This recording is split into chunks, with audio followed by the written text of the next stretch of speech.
Aqueles que puderem, eu convido a ficarem em pé. Eu quero ler um trecho da palavra que está no Evangelho de João, um texto bastante conhecido, mas um texto muito lindo que fala a respeito de uma cura e de uma bênção de salvação. Nós sabemos disso. Vamos ler. João capítulo 5, a partir do verso 1. Eu vou ler o primeiro versículo e os ímpares, os irmãos leiam os versos pares. Nós vamos ler até o verso 9, tá bem? Então, me ajudem aí na leitura. Depois disso, havia uma festa entre os judeus e Jesus subiu a Jerusalém.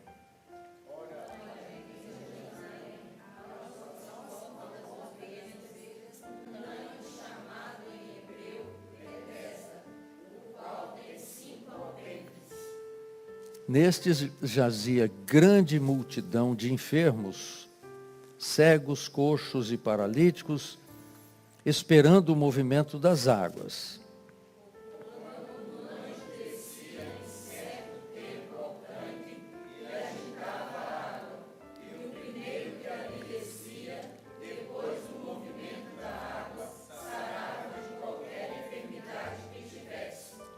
E estava ali um homem que havia 38 anos se achava enfermo. Jesus, tendo este deitado, e sabendo que estava neste estado havia muito tempo, disse-lhe: queres ficação? O enfermo respondeu-lhe: Senhor, não tenho homem algum que quando a água é agitada me coloque no tanque. Mas enquanto eu vou, desce outro antes de mim.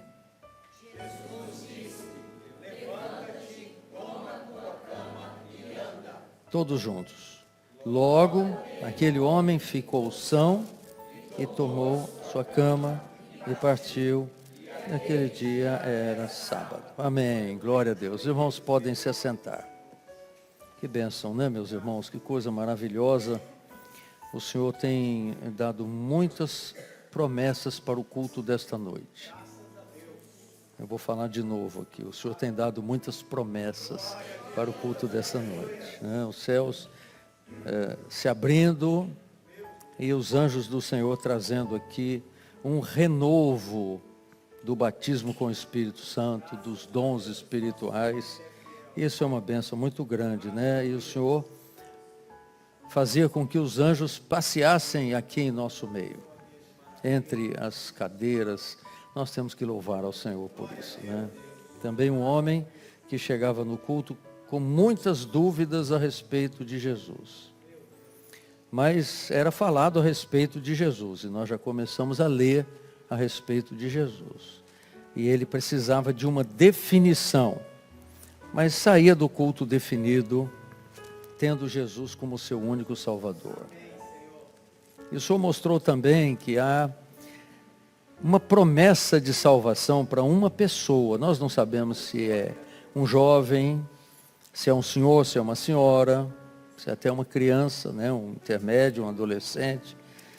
Mas o Senhor tem uma promessa muito linda aqui, mostrando que hoje vai ser um dia de salvação e que essa pessoa vai ser usada nesta igreja, né, para pregar a palavra, para testemunhar. É uma promessa gloriosa. Tem que guardar isso aqui para, né, pastor Ricardo saber que o Senhor vai operar muito, muito bem. Muito bem, meus irmãos, esse texto é um texto riquíssimo. Talvez eu até já tenha pregado nele em alguma das igrejas aqui de Portugal. Mas o que eu vejo nesse texto é uma coisa assim maravilhosa, porque havia uma festa em Jerusalém. Jesus não morava em Jerusalém, Jesus morava ao norte, na Galileia. Mas, quando essas festas ocorriam, e os irmãos sabem disso, toda a população das cidades de Israel iam em direção ao templo, principalmente em 3 grandes festas. Páscoa, que era talvez a principal festa, Pentecostes e Tabernáculo. Essas 3 festas, elas agregavam uma grande multidão de peregrinos. E Jesus, como um bom judeu que era, e ele tinha que cumprir a lei para ser o substituto perfeito para nós, na graça, ele não deixava de ir às festas, porque era uma ordem da lei. Quais eram as festas que eu falei? Lembrou? Páscoa, Pentecostes e Tabernáculo. Não se esqueçam. PPT. Eu decoro assim. Páscoa, Pentecostes, Tabernáculo. Muito bem. Lá atrás. Podem falar. Páscoa, Pentecostes e Tabernáculo. 3 festas que os judeus tinham, que Jesus estava. Nós não sabemos qual era essa festa. Pelos capítulos seguintes, capítulo 7, a gente imagina que era tabernáculo, mas não importa. O que importa é que a multidão estava em festa. Israel inteiro estava lá em Jerusalém, indo ao templo. Imagine, você sai da sua terra para ir para uma festa, você vai direto para a festa. Mas não foi o que aconteceu com Jesus. Jesus foi em direção à porta das ovelhas. E próximo a essa porta, tinha 5 alpendres, uma espécie assim de... alguém acha que era um grande tanque com a forma de 5 partes, assim, como se fosse um pentágono, ou coisa semelhante. Mas isso não importa, o que importa é que ali havia, como diz o texto, uma grande multidão de pessoas em festa. Não, uma grande multidão de doentes, eram pessoas enfermas, um lugar horrível, um lugar que você não trocaria uma festa no templo. E quem teve a oportunidade, nós tivemos a oportunidade de conhecer Jerusalém, o que sobrou do templo é um muro das lamentações. Eu fico imaginando, e hoje, ainda hoje, os judeus vão para lá vestidos com a sua melhor roupa, com aqueles chapéus de Marta, uma coisa muito bonita, muito bonito o desfile deles em direção ao muro das lamentações.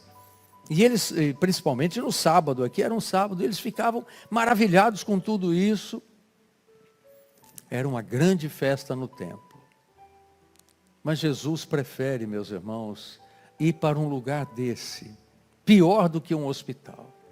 Sabe como chamava em português Betesda? Era Casa de Misericórdia. Casa de Misericórdia. Aliás, tem até hospitais com esse nome, né? Até botam um nome de Santa Casa de Misericórdia, não é isso? Mas é oriundo de Betesda, desse lugar horrível, cheio de pessoas sem esperança. Qual era a esperança deles?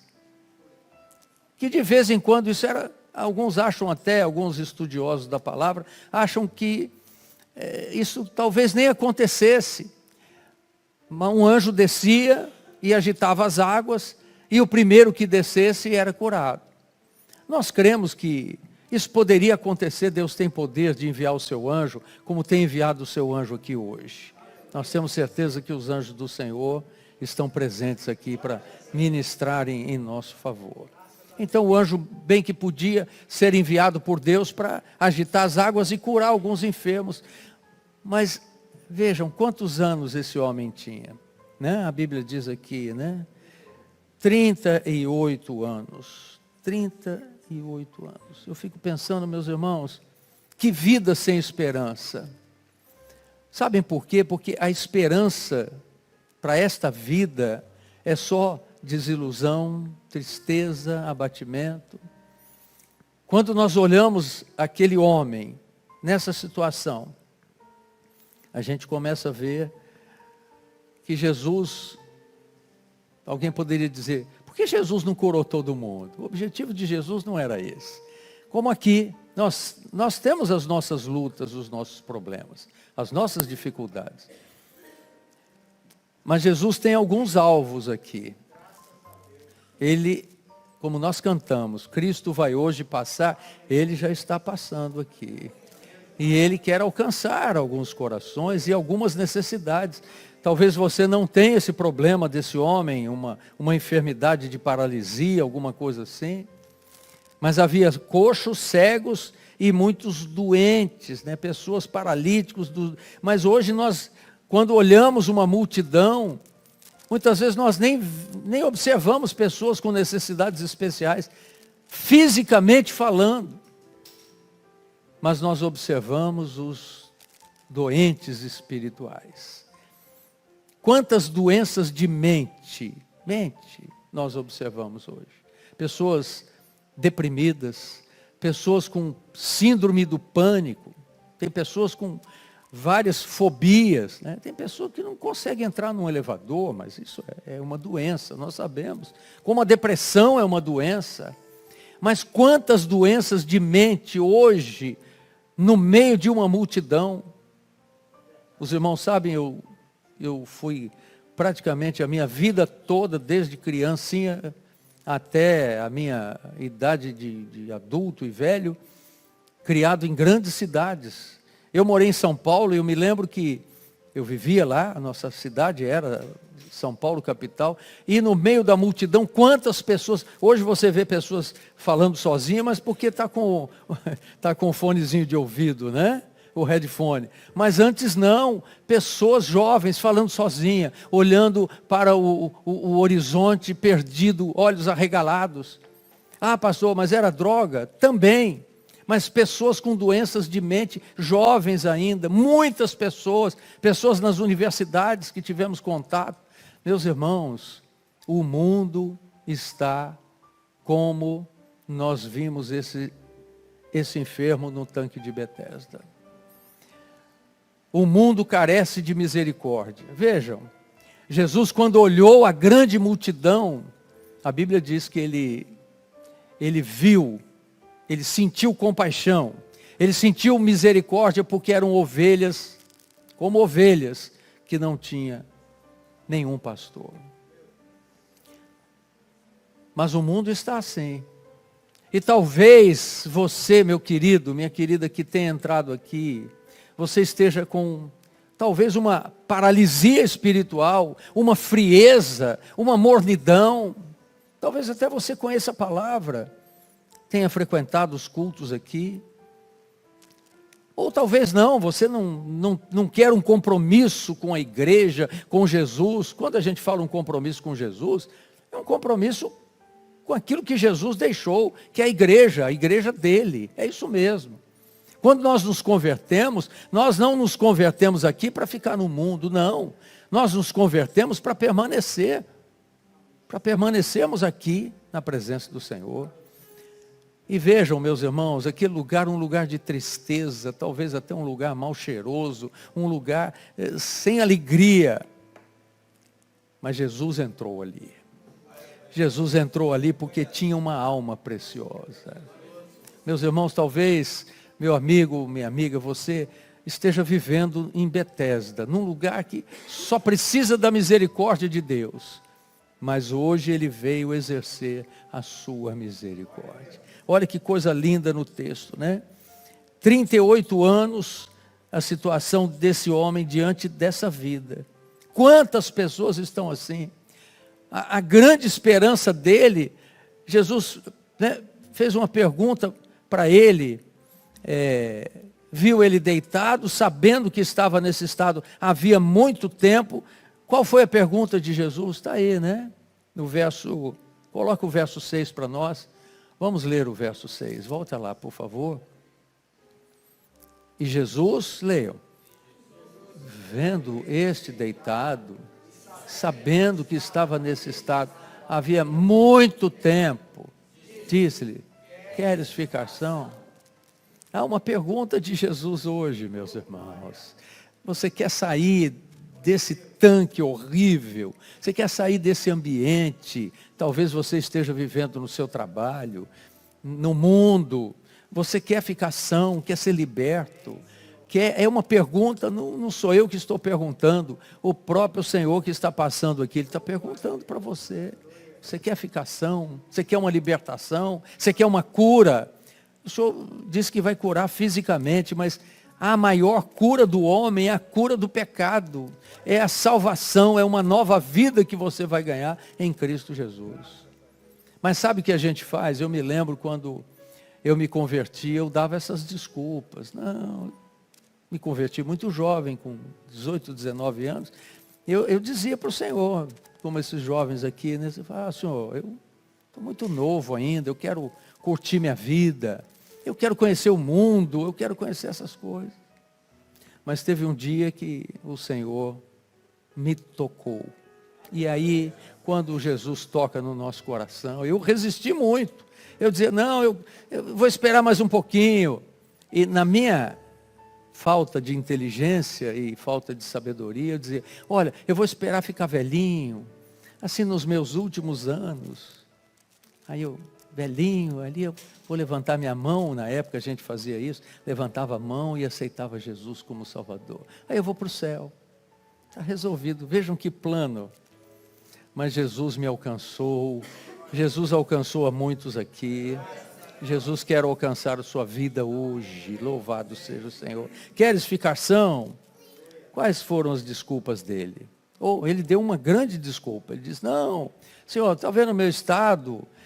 Quando as águas são agitadas, alguém se levanta antes de mim, meus irmãos. O mundo é assim. Se nós formos olhar para o mundo e esperarmos o mundo nos abrigar, esperar você mudar de vida para aceitar Jesus, esperar você ficar velho para aceitar Jesus, não pense isso é um engano do adversário. Nós temos todas as desculpas desse mundo. Queres ficar são? Não, Senhor, eu não consigo, sempre vai outro antes de mim. E é sempre assim na vida, se você estiver esperando por esse mundo, sempre vai ter alguém que vai chegar primeiro no vestibular, sempre vai ter alguém que vai chegar antes na sua vaga de emprego, no seu documento lá na imigração, você entendeu? Sempre vai ter alguém, por quê? Porque você está confiado nesse mundo, mas quando Jesus se aproxima de nós, aí não tem conversa, meus irmãos, não tem diálogo, não tem desculpa. Jesus simplesmente disse, levanta-te, toma a tua cama e anda. Vai embora, sai desse lugar horrível, sai desse mundo, sai dessa vida terrível, sai dessa doença de mente, de corpo, de alma, de espírito, comece uma nova vida ao lado de Jesus. E foi o que ele fez, meus irmãos, ele se levantou e aquela cama, aquela cama terrível, que era um motivo de vergonha para ele, alguém colocava ele lá, ele tinha uma maca. Essa cama que Jesus fala é aquela maca que enrola, né? E de manhã certamente alguém punha ele lá, mas pelo jeito ele ficava o tempo todo lá. Alguém levava comida, alguma coisa assim. Não importa, o que importa é que Jesus mandou ele se levantar. Ele não fez terapia, ele não foi para um psicólogo, ele não foi para o fisioterapeuta. Ele levantou-se. Aleluia ao nome do Senhor. Ele se levantou. E a cama, que era uma vergonha para ele, botou debaixo do braço. Sabe para onde ele foi? Ele foi lá para o templo. Foi glorificar o Senhor. Foi lá dizer a Deus que Deus tinha enviado alguém, ele nem conhecia. Depois Jesus se apresenta para ele e mostra para ele que ele não podia pecar mais. Porque certamente, aquela enfermidade tinha sido causada por um pecado grave. Não que as enfermidades sejam causadas por pecado, mas nesse caso sim. E ele se encontrou com Jesus e ali foi uma grande festa. Que bênção. Meus irmãos, Jesus cura, Jesus liberta. Eu me lembro, eu quero fechar com um testemunho, Já vou fechar. Um testemunho de um jovem. Um jovem que estava com doenças de mente, ele estava decepcionado, frustrado, deprimido. Ele tinha uma situação financeira até boa, jovem ainda, mas um bom negociante. E ele ganhava dinheiro, mas estava sem paz no coração. Jesus nos dá uma paz que o mundo não dá, não é verdade? Nós temos paz no coração e a gente às vezes fica triste com alguma coisa, aquela paz sai um pouquinho, você clama, Senhor, volta com essa paz. Jesus disse, deixo-vos a paz, a minha paz vos dou, não vou lá dou como o mundo a dá. E esse jovem tinha a paz do mundo, festas, bebidas, drogas, tinha uma moto muito potente. Eu sei que tem irmãos aqui, lá de Vila Velha, de Vitória, e os irmãos conhecem, né? Aquela coisa que fica lá no monte, e ele saía com a moto, ia até lá, pegava aquela estrada que vai para o Manaim, cheia de curva, e andava na contramão porque ele queria ser atropelado, e ele queria morrer instantaneamente. Mas não dava certo, porque Deus tinha um propósito na vida daquele jovem. E ele andava na contramão e nada acontecia, voltava para casa mais frustrado ainda. Subia aquele monte e ficava olhando ali o mar, as ondas batendo, e ele dizia, Deus, se tu existes, muda a direção do vento. Não acontecia nada. Deus tinha um plano para ele. Aí ele voltava decepcionado, voltava lá de novo, um outro dia, Deus, se tu existe, agora o vento está de lá para cá, agora muda o vento daqui para lá. Nada acontecia. E ele tinha uma colega de trabalho que estava falando do Senhor para ele, e convidava ele para ir à igreja, e nunca ele foi, nunca ele tinha ido. Até que um dia ele estava arrasado. E ela falou, você não quer ir hoje na igreja comigo? Ele falou, eu vou como último recurso. E ele queria dar cabo da vida dele, né? Os irmãos já entenderam. E ele chegou no culto, meus irmãos, primeira vez numa igreja evangélica, ninguém conhecia ele lá em Vitória, Vila Velha, tem muitas igrejas, né? Os irmãos sabem disso. Ele sentou assim, quietinho, num canto, e o culto se transcorrendo, de repente houve uma palavra profética. Disse, tu, meu filho, que queres dar cabo da tua vida e que anda nessas estradas pedindo a morte, eu te trouxe aqui hoje. Ele falou, peraí, será que sou eu? Não, mas pode ter muita gente aqui que não... E o Senhor continuou a falar e disse, e tu mesmo, meu jovem, que sobes naquele monte, ninguém sabia disso, e pedes para eu mudar a direção do vento. Eu quero dizer a você que eu sou Deus e que eu conheço o seu coração. Ele se estremeceu e falou, não é possível, é muita coincidência. Não falei isso para ninguém, mas aí começou a cantar um louvor. Nós não cantamos mais esse louvor, mas eu vou abrir uma exceção hoje e pedir para cantar. Esse louvor é um louvor antigo, bem antigo, mas ele fala da situação dele. E o louvor diz assim, conheci o mundo mal, e com ele os seus ardis, me arrastei no lamaçal, tudo isso porque eu quis, saber mais que qualquer um, conhecer algum amor, onde a paz pudesse ser a verdade, para eu ver. Ele falou, alguém contou minha vida aqui. Alguém contou a minha vida para o compositor desse hino. E aí quando cantou o coro, meus irmãos, mas Jesus Cristo veio e me achou assim tão sujo, e numa cruz por mim derramou sangue tão puro. Ele não aguentou, ele caiu de joelhos e começou a chorar. Vamos cantar, vamos cantar. Conheci